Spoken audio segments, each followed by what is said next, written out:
تخيل إن في مدينة على الأرض شوارعها فاضية، بيوتها مفتوحة، كأن سكانها كانوا بره ولسه راجعين حالا، والبيوت كلها متفتحة. المفاجأة والصدمة هي إن المدينة ديت طلعت في مصر يا عزيزي، وموجودة في الصحراء، واسمها واحد شالي ديت بقى يا عزيزي.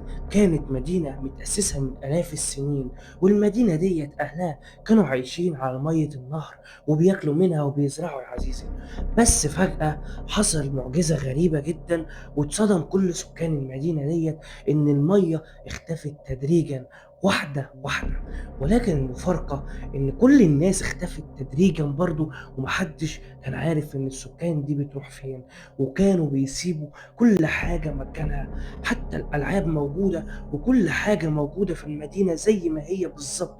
لذلك إنك أنت يا عزيزي لو رُحت المدينة حاليًا هتلاقي إن كل حاجة هناك كأن سكان المدينة دول موجودين جوه البيوت بالفعل. زي ما انت شايف دلوقتي يا عزيزي، البيوت دلوقتي فاضية وشكلها غريب ومخيف، والمدينة بقت مرعبة، وناس كتير بتقول إنها بتسمع أصوات غريبة في المدينة ديت يا عزيزي.